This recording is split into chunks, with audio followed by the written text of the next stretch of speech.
Hello.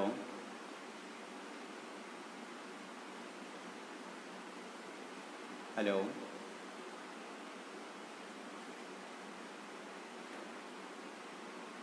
ആരെങ്കിലും വന്നോന്ന് അറിയാം.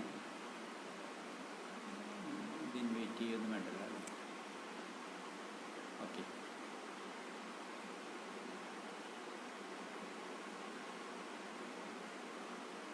ഗുരുവൈഖരിയിൽ സംസാരിക്കാനുള്ള അവസരം ലഭിച്ചതിലുള്ള സന്തോഷം അറിയിക്കുകയാണ്. ഇന്നിവിടെ പറയാൻ ഉദ്ദേശിക്കുന്നത് ശ്രീനാരായണ ധർമ്മം എന്ന സ്മൃതി ഗ്രന്ഥത്തെ സംബന്ധിച്ചാണ്. 95 വർഷം മുമ്പ് 1925 അതായത് 1100 ചിങ്ങത്തിൽ ആണ് ഈ ഗ്രന്ഥത്തെ ഗുരുദേവനാൽ രചിക്കപ്പെട്ടു. 95 വർഷം മുമ്പ് ബോധാനന്ദ സ്വാമികൾ അടക്കമുള്ള സ്വാമിമാരുടെ സംശയങ്ങൾക്ക് മറുപടിയായിട്ടാണ് ഗുരുദേവൻ ശ്രീനാരായണ ധർമ്മം ഉപദേശിച്ചത്. ഇതൊരു സ്മൃതി ഗ്രന്ഥമാണ്. ശ്രീനാരായണ ധർമ്മം എന്ന ഗ്രന്ഥം നമ്മൾ പരിശോധിക്കുമ്പോൾ മനസ്സിലാവും, അതിൻ്റെ ബ്രാക്കറ്റിൽ ശ്രീനാരായണ ധർമ്മം കൂടാതെ നാരായണ സ്മൃതി എന്നിട്ടുണ്ട്. ബോധാനന്ദ സ്വാമികൾ തുടങ്ങിയുള്ള സ്വാമിമാർ ധർമാധർമ്മ വിവേചനങ്ങളെ സംബന്ധിച്ചുള്ള ചോദ്യങ്ങൾക്ക് ഉത്തരമായിട്ടാണ് ഗുരുദേവൻ ഇത് പറഞ്ഞു കൊടുത്തത്. സംസ്കൃതത്തിൽ വളരെ അധികം പാണ്ഡിത്യമുള്ള ആത്മാനന്ദ സ്വാമി അതാത് ദിവസം ഗുരുദേവൻ പറയുന്ന ശ്ലോകങ്ങൾ ശ്ലോകങ്ങളായി കുറിച്ചെടുക്കുകയും അത് സംസ്കൃതത്തിലാണ് കുറിച്ചെടുക്കുകയും അതാത് ദിവസം സന്ധ്യാസമയത്ത് ഗുരുദേവൻ വിശ്രമിക്കുന്ന സമയത്ത് ഗുരുദേവൻ്റെ മുന്നിൽ കൊണ്ടുപോയി അത് തിരുത്തിയെടുക്കുകയും അങ്ങനെ തിരുത്തിയെടുത്ത് 30 ദിവസക്കാലം കൊണ്ട് 295 ശ്ലോകങ്ങളെ, ആ 295 ശ്ലോകങ്ങളെ 10 സർഗങ്ങളാക്കി തിരിച്ച ഒരു സംസ്കൃത ഗ്രന്ഥമാണ് ശ്രീനാരായണ ധർമ്മം. വർക്കല വർണ്ണന മുതൽ സന്യാസം വരെയുള്ള 10 സർഗങ്ങളാണ് ഇതിലുള്ളത്. ആദ്യം സൂചിപ്പിച്ച പോലെ ഇത് സ്മൃതി ഗ്രന്ഥമാണ്. എന്താണ് സ്മൃതി എന്നുകൂടി അറിഞ്ഞിരിക്കുന്നത് നല്ലതാണ്. സനാതന ധർമ്മഗ്രന്ഥങ്ങൾ എന്ന് പറഞ്ഞാൽ സനാതന ധർമ്മത്തെ സംബന്ധിച്ച് ഏതെങ്കിലും ഒരു വ്യക്തിക്ക് ഏതെങ്കിലും ഒരു കാലഘട്ടത്തിൽ ഏതെങ്കിലും ഒരു ഗ്രന്ഥത്തിൽ എഴുതി തീർക്കാൻ പറ്റില്ല. ഏകദേശം 1860ഓളം ഗ്രന്ഥങ്ങളിലാണ് അത് തീരുന്നത്. 1860ഓളം സംസ്കൃത ഗ്രന്ഥങ്ങൾ, അതിന് 10,000 വരുന്ന സംസ്കൃതത്തിലുള്ള വ്യാഖ്യാനങ്ങൾ, 1,00,000 വരുന്ന മറ്റു ഭാഷകളിലുള്ള ഉപാഖ്യാനങ്ങൾ. അങ്ങനെ 1,11,860 ഗ്രന്ഥങ്ങളിലാണ് ഈ സനാതന ധർമ്മം ഏകദേശം ഉൾക്കൊള്ളിച്ചിരിക്കുന്നതെന്ന് പറയാൻ കഴിയും. അതിന് 8 ഭാഗങ്ങളായിട്ട് തിരിച്ചിരിക്കും. വേദഭാഗങ്ങൾ, വേദാംഗങ്ങൾ, ഉപവേദങ്ങൾ, ദർശനങ്ങൾ, പുരാണങ്ങൾ, സ്മൃതികൾ, ഇതിഹാസം. വേദഭാഗങ്ങൾ, വേദാംഗങ്ങൾ, ഉപവേദങ്ങൾ, ദർശനങ്ങൾ, പുരാണങ്ങൾ, സ്മൃതികൾ, ഇതിഹാസം. 28 പരം സ്മൃതികളുണ്ട്. അങ്ങനെയുള്ള സ്മൃതികളിൽ ഒരു സ്മൃതി ഗ്രന്ഥമാണ് ശ്രീനാരായണ ധർമ്മം എന്ന് ഞങ്ങളെ പോലുള്ളവർ പറയും. എന്താണ് സ്മൃതി എന്ന് പറഞ്ഞാൽ? ദേശകാലാടിസ്ഥാനത്തിൽ വ്യക്തി, കുടുംബം, സമൂഹം, അതുപോലെ തന്നെ രാഷ്ട്രം, ഇവർ അനുഷ്ഠിക്കേണ്ട നീതി ശാസ്ത്ര വിവരണ നിയമങ്ങളാണ്. അതാത് കാലയളവിൽ ഇതുപോലെയുള്ള സ്മൃതി ഗ്രന്ഥങ്ങളുണ്ടാവും. ഗുരുദേവൻ്റെയൊക്കെ കാലഘട്ടം നമുക്കറിയാം. ജാതിയുടെ പ്രശ്നങ്ങൾ ഏറ്റവും രൂക്ഷമായി നിന്ന ഒരു കാലയളവിൽ അതിനൊക്കെ എതിരായി ചിന്തിക്കുകയും പ്രവർത്തിക്കുകയും ചെയ്തുകൊണ്ടാണ് ഗുരുദേവൻ രംഗപ്രവേശം ചെയ്യുന്നത്.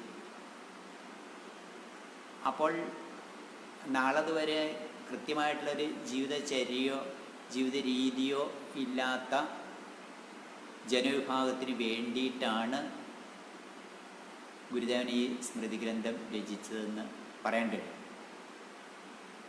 ശ്രുതേരിവാർത്ത സ്മൃതിരന്വഗച്ഛത് എന്നൊരു ആപ്തവാക്യമുണ്ട്. ശ്രുതി എന്ന് പറഞ്ഞ വേദം, സ്മൃതി അതിനെ അനുവർത്തിക്കുന്നു. ശ്രുതേരിവാർത്ത സ്മൃതിരന്വഗച്ഛത്.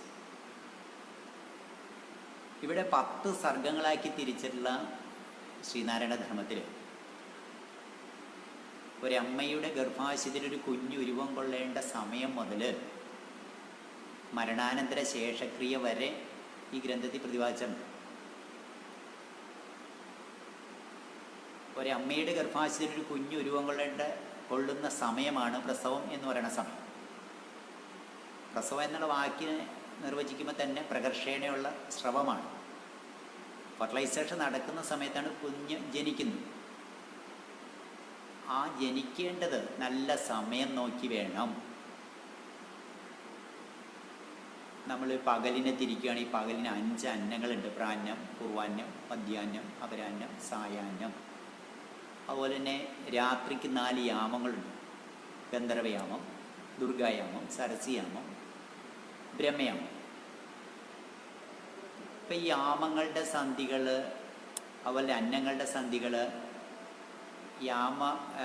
അന്നങ്ങൾ അവസാനിച്ച് യാമം സന്ധിക്കുന്ന സമയത്ത് ത്രിസന്ധ്യ നേരത്ത്, അതുപോലെ തന്നെ യാമങ്ങൾ അവസാനിച്ച് പകല് തുടങ്ങുന്ന വെളുപ്പാങ്കാലത്ത്, അതുപോലെ തന്നെ വെളുത്തുവാവിൻ്റെ ദിവസം, കറുത്തുവാവിൻ്റെ ദിവസം, സൂര്യഗ്രഹണ ദിവസം, ചന്ദ്രഗ്രഹണ ദിവസം ഒക്കെ ഒരു കുഞ്ഞ് ഗർഭാശയത്തിൽ ജനിക്കാൻ നല്ല സമയമല്ല. അങ്ങനെ നല്ല സമയം നോക്കി ഒരു കുഞ്ഞ് ജനിക്കുകയാണെങ്കിൽ ആ കുഞ്ഞ് സത്സന്തതിയായിട്ട് മാറും. ഒരു സ്ത്രീയെ സംബന്ധിച്ച് ഗർഭം ധരിക്കേണ്ട സമയം, ആ ഗർഭിണിയായി കഴിഞ്ഞാൽ ആ ഗർഭിണി അനുഷ്ഠിക്കേണ്ട കാര്യങ്ങൾ, ആ ഗർഭിണി പ്രസവിക്കാൻ കിടക്കുന്ന പ്രസവമുറിയുടെ രീതി, ആ ഗർഭിണിയെ പരിചരിക്കാൻ വരുന്ന വയറ്റാട്ടിയുടെ അല്ലെങ്കിൽ പതിച്ചിയുടെ ലക്ഷണങ്ങൾ അന്ന് ഇങ്ങനെയുള്ള ഡോക്ടേഴ്സും അതുപോലെ തന്നെ നേഴ്സുമാരെയൊക്കെ കിട്ടില്ല. പ്രസവമൊക്കെ എടുക്കാൻ വരുന്നത് വയറ്റാട്ടികളാണ് അല്ലെങ്കിൽ പതിച്ചികളാണ്. അവർക്കും അവരുടെ ലക്ഷണം പോലും പറഞ്ഞിരിക്കുന്നു. അവരിന്ന സ്വഭാവക്കാരായിരിക്കണം എന്ന് ശ്രീനാരായണ ധർമ്മത്തിൽ പ്രതിപാദിക്കുന്നുണ്ട്. ഒരു കുഞ്ഞ് ജനിച്ചു കഴിഞ്ഞാൽ 90 ദിവസമെങ്കിലും കഴിയാതെ വെളിയിൽ കാണിക്കരുതെന്ന് പറഞ്ഞിട്ടുണ്ട്. വെളിയിൽ ഇറക്കിക്കൊണ്ട് നടക്കരുതെന്ന് പറഞ്ഞിട്ടുണ്ട്. അതോടൊപ്പം തന്നെ ആ കുഞ്ഞിനെ എങ്ങനെ പേരിടണം, 2 അക്ഷരത്തിലോ 3 അക്ഷരത്തിലോ കൂടിയ പേരാവരുത്. വിളിക്കാൻ എളുപ്പമുള്ളതായിരിക്കണം, ലളിതമായ പദങ്ങളായിരിക്കണം, അർത്ഥവത്തായിരിക്കണം. ഇതെല്ലാം ഇങ്ങനെ പ്രതിപാദിക്കുന്നുണ്ട്. പിന്നീട് ആ കുഞ്ഞിനെ എഴുത്തിനിരുത്തുക. ആത്മജ്ഞാനികളെ കൊണ്ട് വിദ്യാരംഭം, അത് കൃത്യം ആത്മജ്ഞാനികൾ, ഒരു ശ്ലോകത്തിൽ അത് പറയുന്നുണ്ട്. ആത്മജ്ഞാനികളെ കൊണ്ട് വിദ്യാരംഭം എന്ന് പറയുന്നുണ്ട്. അപ്പോൾ ഗർഭാശയത്തിൽ കുഞ്ഞ് ഉരുവം കൊണ്ട സമയം മുതൽ ഞാനാദ്യം സൂചിപ്പിച്ചു മരണാനന്തര ശേഷക്രിയ വരെ ആ കുഞ്ഞിനെ എഴുത്തിനിരുത്തി കഴിഞ്ഞാൽ ഏറ്റവും നല്ല പണ്ഡിതനായ ഗുരുവിൻ്റെ അടുത്ത് വിട്ടു പഠിപ്പിക്കണം എന്നത് ഗുരുകുല സമ്പ്രദായമാണ്. അപ്പോൾ ആ ഗുരുവിൻ്റെ കഴിവ്, ആ ഗുരുവിൻ്റെ ക്വാളിഫിക്കേഷൻ, അങ്ങനെ ഉയർന്ന നിലവാരമുള്ള ആളുകളെ കൊണ്ട്, അങ്ങനെയുള്ള ഗുരുക്കന്മാർ പഠിപ്പിക്കുന്ന ഗുരുകുലത്തിൽ, അധ്യാപകർ പഠിപ്പിക്കുന്ന സ്ഥാപനങ്ങളിൽ വിട്ടു പഠിപ്പിക്കണം. ഇന്നത്തെ വിദ്യാഭ്യാസ രീതിയൊക്കെ വെച്ച് നമ്മൾ നോക്കുമ്പോൾ വളരെയധികം ശ്രദ്ധേയമാണ് ഈ കാര്യങ്ങൾ. അതിനുശേഷം ആണല്ലോ വിവാഹം വരുന്നത്. വിവാഹാനന്തരം ആ വിവാഹത്തിൽ തിരഞ്ഞെടുക്കപ്പെടേണ്ടത് ഭാര്യ എങ്ങനെയായിരിക്കണം, ഭർത്താവ് എങ്ങനെയായിരിക്കണം,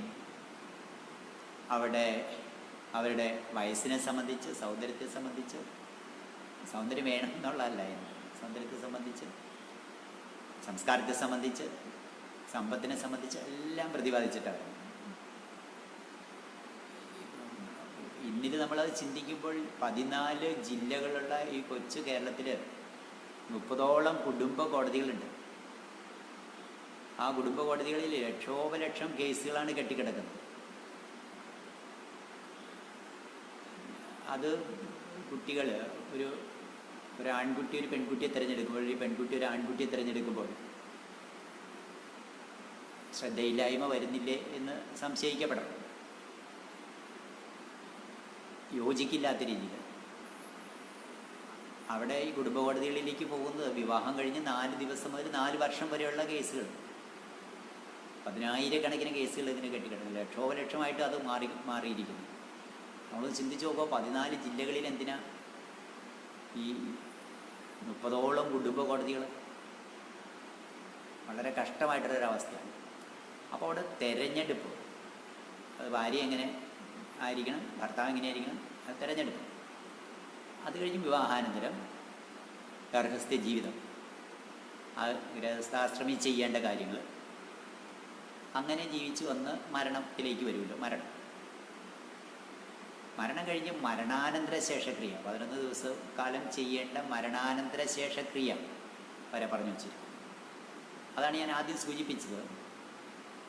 ശ്രീനാരായണ ധർമ്മ എന്ന സ്മൃതി ഗ്രന്ഥത്തിൽ ഒരമ്മയുടെ ഗർഭാശയത്തിലൊരു കുഞ്ഞ് ഉരുവം കൊള്ളുന്ന സമയം മുതൽ മരണാനന്തര ശേഷക്രിയ വരെ പറഞ്ഞു വെച്ചത്.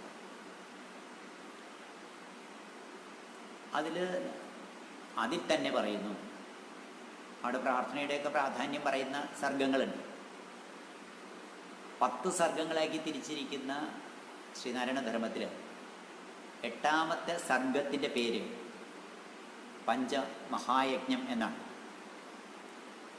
ആ പഞ്ചമഹായജ്ഞത്തിൽ ബ്രഹ്മയജ്ഞം, പിതൃയജ്ഞം, ദേവയജ്ഞം, ഭൂതയജ്ഞം, മനുഷ്യയജ്ഞം, ഇങ്ങനെ 5 യജ്ഞങ്ങളെ സംബന്ധിച്ച് പറയും. അതിൽ 1ാമത്തെ യജ്ഞം ഞാനെല്ലാം ഇവിടെ വിവരിക്കുന്നില്ല.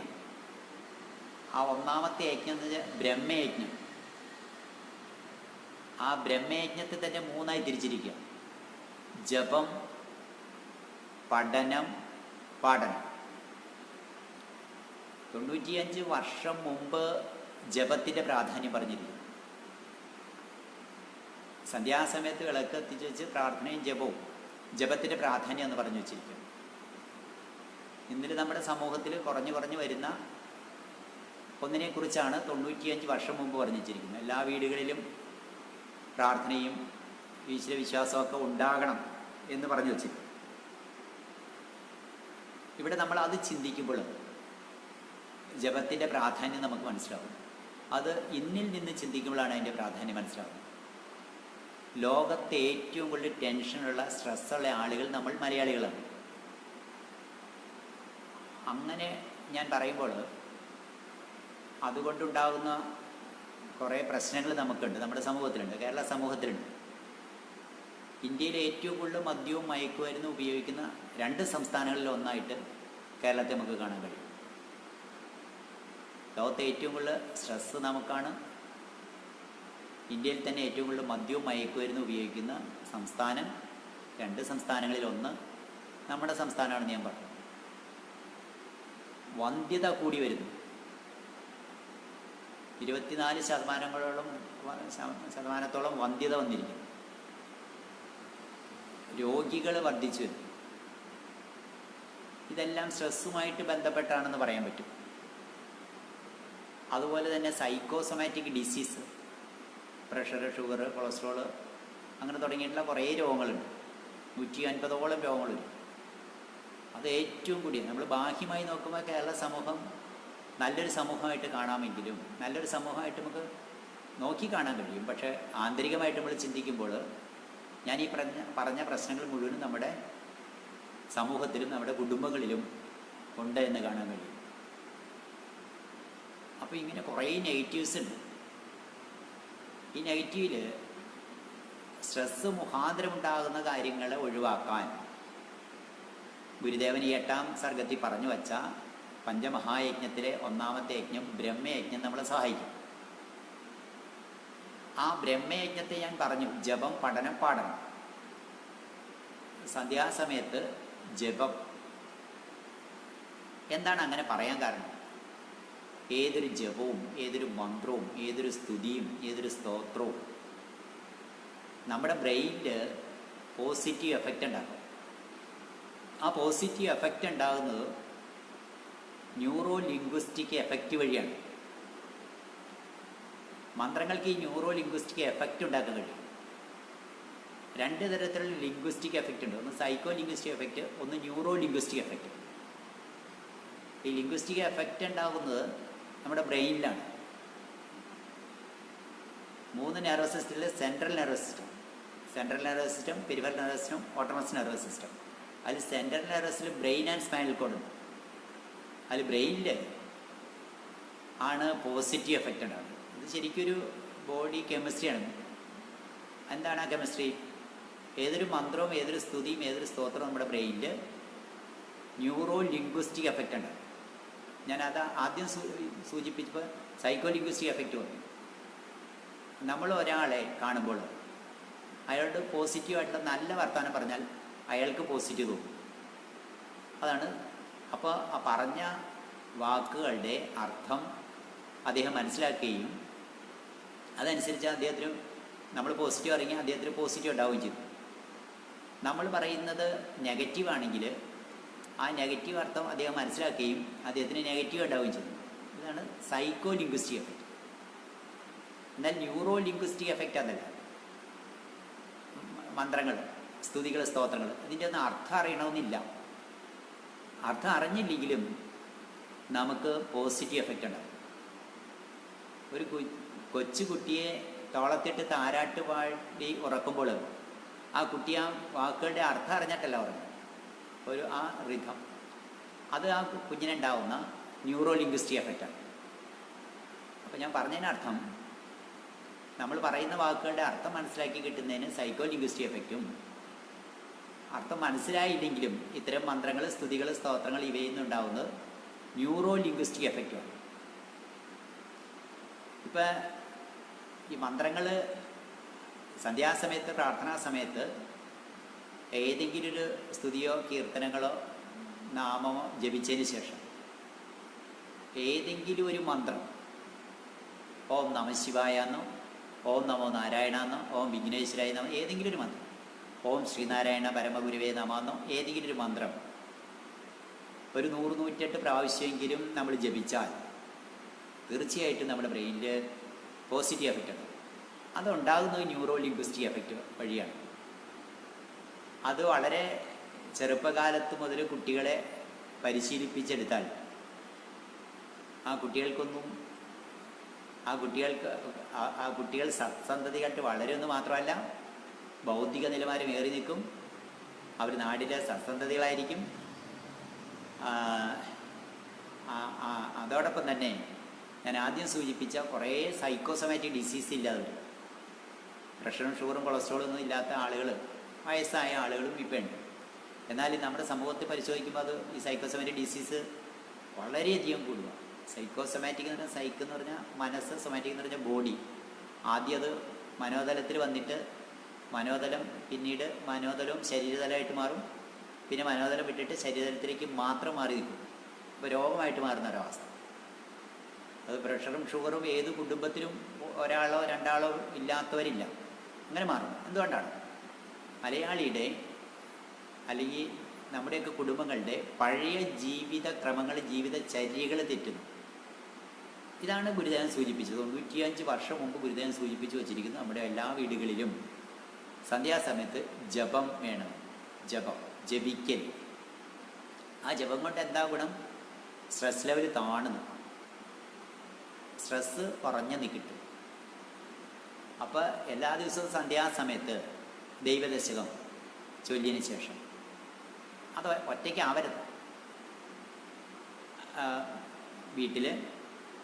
വീട്ടിലുള്ള അംഗങ്ങൾ എല്ലാവരും ഒന്നിച്ചു ചേർന്ന് അതിനൊരു സമയം നിശ്ചയിക്കണം.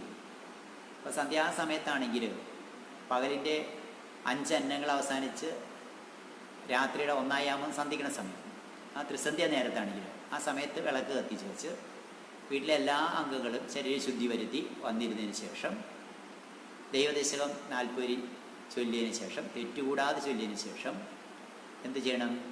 ഓം ശ്രീനാരായണ പരമഗുരുവേ നമാന്നുള്ള മന്ത്രം 108 പ്രാവശ്യം ജപിക്കണം. ആ 108 പ്രാവശ്യം ജപിക്കാൻ ഒരു ജപമാല ഉപയോഗിച്ചാൽ മതി. ആ ജപമാല ഉപയോഗിക്കുക എന്ന് പറഞ്ഞാൽ ആ വീട്ടിൽ ഒരാളുടെ കയ്യിൽ ജപമാല ഇരുന്നായ ആ ജപമാല കയ്യിൽ പിടിക്കുന്ന ആൾ ഈ മന്ത്രം പറഞ്ഞു കൊടുത്താൽ. അപ്പോൾ 108 പ്രാവശ്യം ജപിക്കാൻ ഒരു 4-4.5 മിനിറ്റ് മതി. ആ 4.5 മിനിറ്റ് നമ്മൾ നമ്മുടെ ജീവിതത്തിൽ ഇത് മാറ്റി വെച്ചാൽ അതിൻ്റെ ഗുണം നമുക്ക് കിട്ടും. ഒരു സ്ട്രെസ്സ് നമുക്കുണ്ടാവും, ഒരു ടെൻഷൻ നമുക്കുണ്ടാവും. ആ ടെൻഷൻ ഉണ്ടാകാതിരിക്കുമ്പോൾ സമയത്ത് അതുകൊണ്ട് നമുക്ക് ഈ സൈക്കോസോമാറ്റിക് ഡിസീസ് ഒന്നും നമുക്ക് ഉണ്ടാകുകയില്ല. നോക്കുക, അതാണ് സന്ധ്യാസമയത്ത് ജപിക്കാൻ പറ്റുന്നത്. പക്ഷേ നമ്മൾ ഉപയോഗിക്കുന്ന മന്ത്രം, ആ മന്ത്രം തെറ്റരുത്. മന്ത്രം തെറ്റിയാൽ മന്ത്ര ദോഷം ഉണ്ടാകുന്ന ഗുരുക്കന്മാർ പറഞ്ഞു വെച്ചിട്ടുണ്ട്. ഇപ്പോൾ ഒരു ഉദാഹരണത്തിന് ഒരു മന്ത്രം, ഗായത്രി മന്ത്രം 28ഓളം ഗായത്രി ഉണ്ട്. അതിലൊരു ഗായത്രിയാണ് ഓം ഭൂർഭുവസ്സദത് സവിതുർവരെണ്യം ഭർഗോ ദേവസ്യ ധീമഹി ധിയോ യോ നഃ പ്രചോദയാത്. ഓം ഭൂർഭുവസ്സദത് സവിതുർവരെണ്യം ഭർഗോ ദേവസ്യ ധീമഹി ധിയോ യോ നഃ പ്രചോദയാത്. നഃ ഞങ്ങളുടെ, സംസ്കൃതത്തിൽ ഞായിട്ടിട്ട് വിസർഗട്ടെ, ആ വാക്കിനർത്ഥം ഞങ്ങളുടെ എന്ന്. ഞങ്ങളുടെ ധിയോ ബുദ്ധിയെ പ്രചോദയാത് പ്രചോദിപ്പിക്കപ്പെടട്ടെ എന്നർത്ഥം. ആ മന്ത്രത്തിനർത്ഥം ഞങ്ങളുടെ ബുദ്ധിയെ പ്രചോദിപ്പിക്കപ്പെട്ടെ, ഞങ്ങളുടെ ബുദ്ധിയെ പ്രചോദിപ്പിക്കപ്പെട്ടെ എന്നാണ്. ആ ദിയോ യോ നഹ എന്ന് പറയേണ്ടതിൽ ദിയോ യോ നഹ എന്ന് പറയേണ്ടതിൽ ന എന്ന് പറഞ്ഞാൽ ഒരു വിസർഗം തെറ്റിയാൽ മതി. ന എന്ന് പറഞ്ഞാൽ ഞാൻ എന്ന് പറഞ്ഞാൽ നോ എന്നർത്ഥം, വേണ്ട എന്നർത്ഥം, ഇല്ല എന്നർത്ഥം, നെഗറ്റീവോ. ബുദ്ധിയെ പ്രചോദിപ്പിക്കപ്പെടാതിരിക്കട്ടെ എന്നായി മാറും. അപ്പോൾ മന്ത്രം ജപിക്കുമ്പോൾ നമ്മൾ ശ്രദ്ധിക്കണം. ഇപ്പോൾ ഈ ഗായത്രിയൊക്കെ ഒരു 40,000 പ്രാവശ്യം തെറ്റുകൂടാതെ ജപിക്കുന്ന വ്യക്തി ഭയങ്കര കഴിവുള്ള ആളായിട്ട് മാറും. നമ്മുടെ ഗുരുദേവന് ആ കഴിവുണ്ടായിരുന്നു, ശ്രീ യേശുദേവന് ആ കഴിവുണ്ടായിരുന്നു, ശ്രീബുദ്ധന് ആ കഴിവുണ്ടായിരുന്നു, റസൂൽ കരീം മുഹമ്മദ് സ്വല്ലല്ലാഹു അലൈഹി വസല്ലത്തിന് ആ കഴിവുണ്ടായിരുന്നു. ഇവരെല്ലാം തപസ് കൊണ്ട് നേടിയതാണ് ഈ ശക്തി. ഇപ്പം ബൈബിളിൽ മത്തായിയുടെ സുവിശേഷം 1-ാം അധ്യായത്തിൽ 22-ാം വാക്യമാണ് കന്യായിന് ഗർഭം ധരിച്ചൊരു കുഞ്ഞിനെ പ്രസവിക്കും, അവന് ദൈവം നമ്മോടുകൂടെ എന്നർത്ഥം വരുന്ന ഇമാനുവൽ എന്ന് നാമകരണം. യേശുദേവൻ്റെ കുട്ടിക്കാലത്തെ പേര് ഇമാനുവൽ എന്നായിരുന്നു. ഈ ഇമാനുവലിനെ സംബന്ധിച്ച്, ഈ ഇമാനുവലിനെ കുറിച്ച് 12 വയസ്സ് വരെ ബൈബിളിൽ പറയുന്നു. പിന്നീട് 30-ാമത്തെ വയസ്സിൽ പരസ്യ ജീവിതം തുടങ്ങുന്ന യേശുദേവനെ സംബന്ധിച്ച് പറയുന്നു. 12 വയസ്സ് മുതൽ 30 വയസ്സ് വരെ യേശുദേവൻ എവിടെയായിരുന്നു? 12 വയസ്സ് മുതൽ 30 വയസ്സ് വരെ ഇമാനുവൽ ജമ്മു ആൻഡ് കാശ്മീരിൻ്റെ തിബറ്റിൻ്റെ താഴ്വാരങ്ങളിലുള്ള ഹഠയോഗികളായിട്ടുള്ള സന്യാസിവന്മാരുടെ കീഴിൽ ഉഗ്രമായ തപസ്സിലെ ജീസസ് ലീവ്ഡ് ഇൻ ഇന്ത്യ എന്നുള്ള പുസ്തകത്തിൽ അത് പറയുന്നുണ്ട്. അങ്ങനെ ഉഗ്രമായ തപസ് ചെയ്താണ് ഇമാനുവൽ ശ്രീ യേശുദേവനായി മാറിയത്. തപസ്സിൻ്റെ ശക്തിയാണ്, തപശക്തിയാണ്, ജപത്തിൻ്റെ ശക്തിയാണ്. സാധാരണക്കാരനായ ഒരു കച്ചവടക്കാരൻ്റെ മകൻ, അബ്ദുള്ളയുടെ മകനായി ജനിച്ച മുഹമ്മദ് ഹെറാ ഗുഹയിൽ 42 ദിവസക്കാലം ആഹാര നീഹാരാദികൾ വെടിഞ്ഞ് ഉഗ്രമായ തപസ് ചെയ്താണ് റസൂൽ കരീം മുഹമ്മദ് സ്വല്ലല്ലാഹു അലൈഹി വസല്ലം നബി തിരുമേനി. അത് തപശക്തിയാണ്. ചക്രവർത്തി പദവിയും അതീവ സുന്ദരിയായിട്ടുള്ള യശോദ എന്ന ഭാര്യയെയും രത്നവർണ്ണമാർന്ന മണിക്കുഞ്ഞിനെ ഉപേക്ഷിച്ച് ഗന്ധകൻ എന്ന ഇഷ്ടകുതിരയുടെ പുറത്തു കയറി രാജ്യാതിർത്തി കിടന്ന് പലായനം ചെയ്തു പോയി സിദ്ധാർത്ഥ രാജകുമാരൻ. അനേക നാളുകൾ അവധൂതനായി അലഞ്ഞു തിരിഞ്ഞിടുന്ന അവസാനം ബീഹാറിൽ ഗയയിൽ ഒരു ആൽവൃക്ഷത്തിൻ്റെ ചുവട്ടിൽ വന്നിരുന്നു ഉഗ്രമായ തപസ് ചെയ്താണ് സിദ്ധാർത്ഥ രാജകുമാരൻ ശ്രീബുദ്ധനായി മാറി. തപശക്തിയാണ്. ഞാൻ നിങ്ങളോട് ആരും തപസ് ചെയ്യാൻ പോകാനല്ല കാരണം, നമ്മുടെ ദൈനംദിന ജീവിതത്തിൽ നമുക്കുണ്ടാവുന്ന സ്ട്രെസ് ലെവൽ ഇല്ലാതെയാക്കാൻ, ടെൻഷൻ ഇല്ലാതെയാക്കാൻ, നമ്മുടെ മനസ്സിന് സന്തോഷം കിട്ടാൻ വേണ്ടി എല്ലാ ദിവസവും സന്ധ്യാസമയത്ത് കുറച്ച് സമയം മാറ്റി വയ്ക്കണം ജീവിക്കാൻ.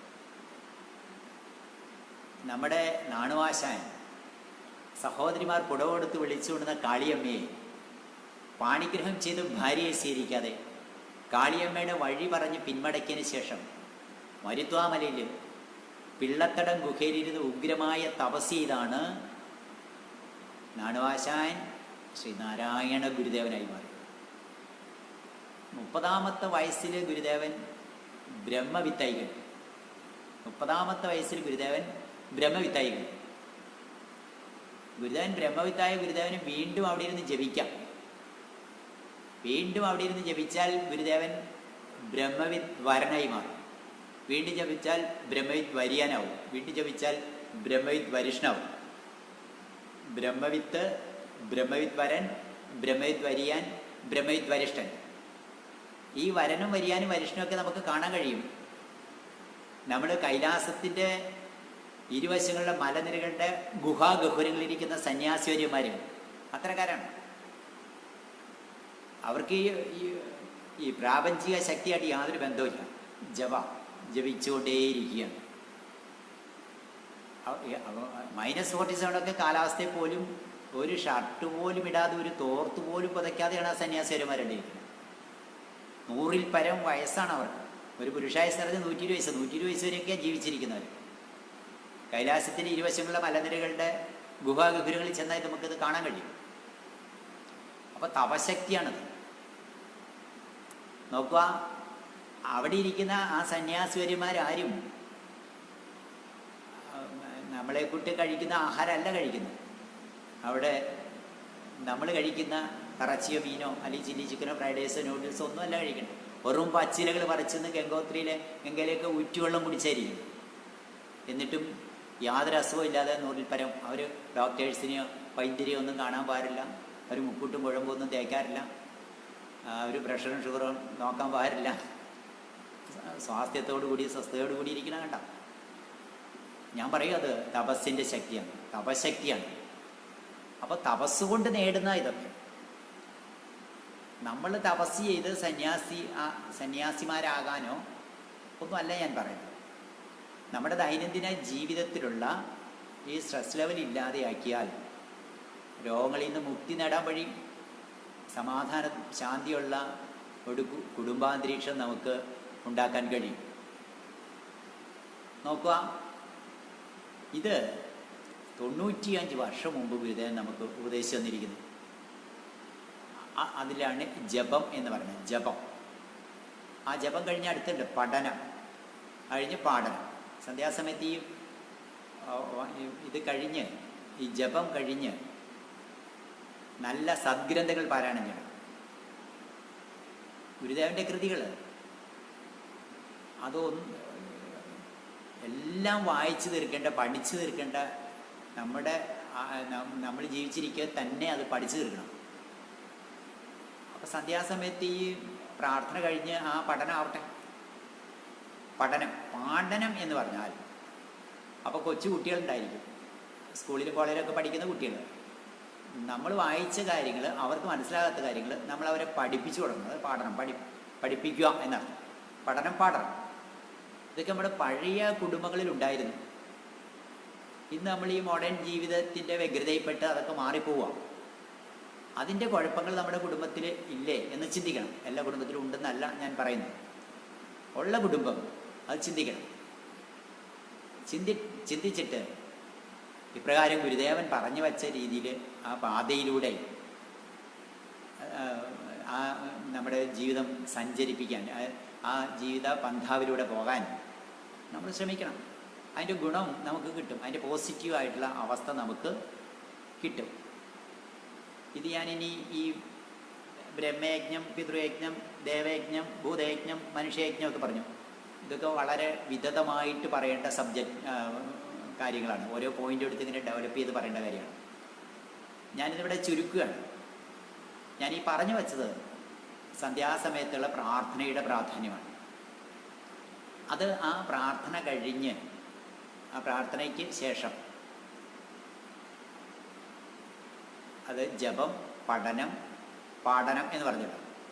ഇതിന് ശേഷം നമ്മുടെ വീട്ടിൽ എല്ലാവരും കൂടി ഇരുന്ന് ആശയവിനിമയം നടത്താനുള്ളൊരു സംവിധാനം ഉണ്ടാക്കിയെടുക്കും.